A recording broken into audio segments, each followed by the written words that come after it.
La ilaha illallah Muhammadun Rasulullah alaihi salatullah wa alihi wal ahibbah. Namulakan wa ta'ala, yang dikatakan agama sempurna itu ringkasnya kata para masyayikh kita, pertama kali adalah perbaikan iman. Perbaikan iman, keyakinan kita kepada Allah SWT kita luruskan.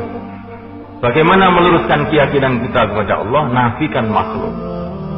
Nafikan makhluk itu bagaimana? Tanamkan dalam hati, ucapkan dengan lisan, pahami dengan otak kita bahwa hakikatnya makhluk ini tidak ada kecuali bila diadakan oleh Allah.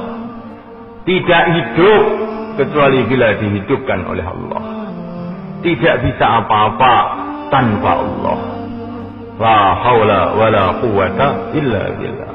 Tidak ada usaha, tidak ada kekuatan kecuali dengan Allah. Namulakan wa ta'ala, para ulama mengatakan kalau seluruh umat berkumpul menjadi satu untuk memindahkan satu butir pasir dari satu tempat ke tempat yang lain, mereka tidak akan bisa kecuali dengan pertolongan Allah SWT. Gak bisa kalau tidak ditolong oleh Allah. Walaupun memindahkan sebutir pasir, gak akan bisa.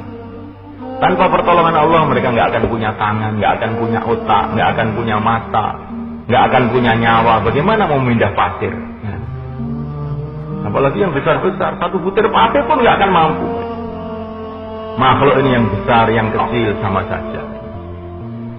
Seperti lampu itu ada yang 5 watt, 1000 watt, 50 watt, sama saja.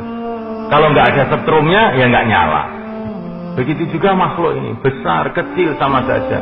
Tanpa bantuan Allah, nggak bisa buat apa-apa. Tanpa Allah tidak ada makhluk apapun saja. Maka kemarin saya dengar gayanya orang Australia di sini betul-betul mengesan. Jangan kita ini paham kita kalah dengan anjing, kata beliau. Bagaimana kok manusia kok pahamnya kalah dengan anjing, katanya. Kalau anjing itu melihat tongkat, maka dia tidak takut, karena dia tahu bahwa tongkat itu nggak bisa apa-apa. Tetapi kalau tongkat ini sudah diangkat oleh orang, baru diangkat saja dia sudah ketakutan lari, karena dia paham menaikkan tongkat nggak bisa apa-apa. Yang bahaya itu yang memegang tongkat ini. Ini anjing.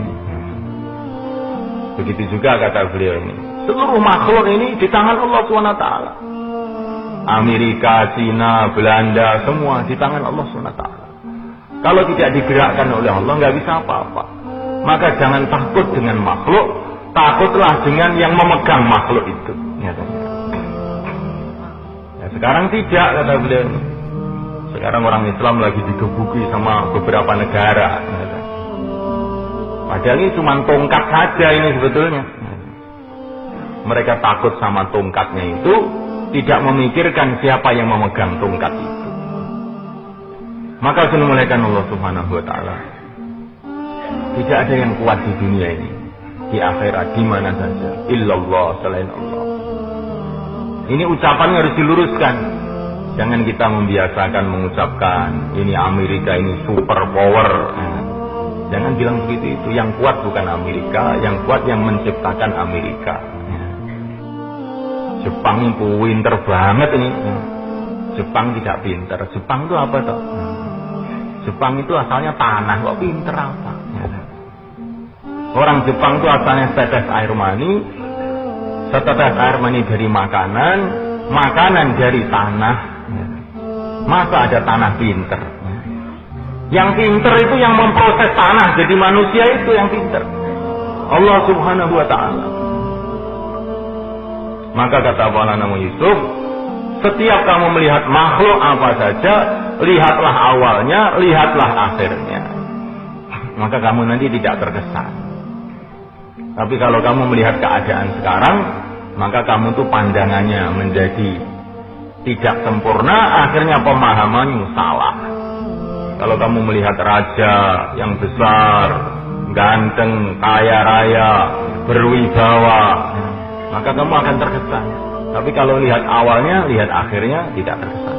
Awalnya apa? Raja ini dari bayi dari tetes air mani, dari tanah. Akhirnya diberi mana? Akhirnya mati, jadi bangkai, jadi tanah lagi. Maka kalau kita melihat awalnya, melihat akhirnya, subhanallah, maha suci Allah, tanah kok bisa jadi raja ya? Tanah kok bisa jadi raja? Dengan kudrat Allah Subhanahu wa taala, tanah bisa jadi jenderal ya. Dengan kudrat Allah Subhanahu wa taala. Kalau melihat awalnya, melihat akhirnya ingat kepada Allah Subhanahu wa taala. Tapi masalahnya manusia ini kalau memandang, yang dipandang sekarang saja. Enggak mau memandang awal, enggak mau memandang akhir. Ini musibahnya manusia. Karena pemandangannya tidak komplit, akhirnya pemahamannya tidak komplit. Akhirnya salah. Memuliakan Allah Subhanahu wa taala. Memandang apa? Lihat awalnya, lihat akhirnya. Keyakinan kepada Allah Subhanahu wa taala. Kullun min indillah, segala sesuatu dari Allah. Tidak ada perkara itu dari makhluk, tidak ada. Yang kelihatannya dari makhluk, hakikatnya dari Allah juga. Karena semua makhluk adalah makhluk Allah. Kita melihat manusia juga begitu. Kalau orang bicara Allah yang menciptakan langit, menciptakan bumi, menciptakan daratan, menciptakan lautan, ini semua orang paham. Karena tidak ada orang yang ngaku pernah menciptakan langit, bumi, daratan, lautan. Tetapi kalau sudah perkara ini ada kaitan dengan ikhtiar manusia, ada orang marah sama kita, itu hakikatnya itu Allah yang mengirim. Nah ini kita nggak paham, masa jadi dia pengkurang ajar dia ini. Padahal sunnah malaikat Allah Ta'ala, kullun min indillah, semua dari Allah. Termasuk orang-orang yang menyusahkan kita atau orang yang menggembirakan kita, harus kita pahami itu semua hakikatnya dari Allah untuk menguji kita. Maka hari-hari kita mudzakarah mengenai keagungan Allah, mengenai sifat-sifat Allah. Dialah Allah Al-Qadir yang Maha Kuasa, dialah Allah Al-Hadi yang memberikan hidayah, dialah Allah Al-Mudhil yang menyesatkan. Siapa yang disesatkan oleh Allah, tidak ada seorang pun yang bisa memberikan petunjuk pada dia. Dan siapa yang dikasih hidayat oleh Allah, tidak ada seorang pun yang bisa menyesatkan dia. Masya Allah kan, wa ma lam yasha' lam yakun. Apa yang dikehendaki oleh Allah pasti terjadi.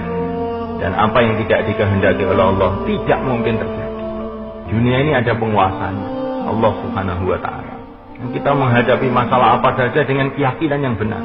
Wa kadzalika ja'alna likulli nabiyyin aduwwa syayatinal insi wal jin yuhi ba'duhum ila ba'din zukhrufal qawli ghurura.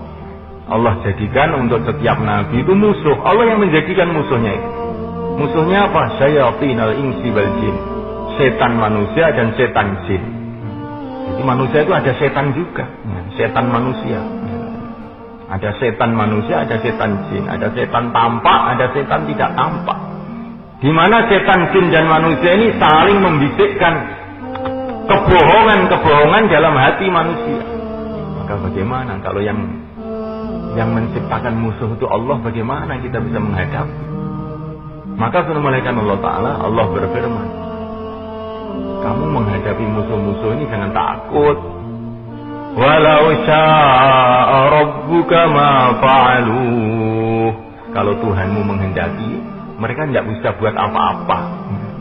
Jangan kamu takut dengan musuh-musuh ini, takutlah dengan yang menciptakan musuh-musuh ini. Dan musuh-musuh dari setan, jin dan manusia ini, Allah kasih tahu, nggak akan bisa menipu kecuali orang-orang yang tidak ada yakin kepada negeri akhirat. Walitasgha ilaihi afidatul ladzina la yu'minuna bil akhirah. Yang bisa ditipu oleh setan jin, setan manusia itu adalah orang yang tidak ada iman pada akhirat. Kalau orang itu iman pada akhirat, sulit ditipu oleh setan. Karena orang itu kalau sudah tidak rindu kepada akhirat, maka akan timbul sifat cinta pada dunia. Dan cinta dunia ini adalah sumber segala kesalahan, kata Nabi.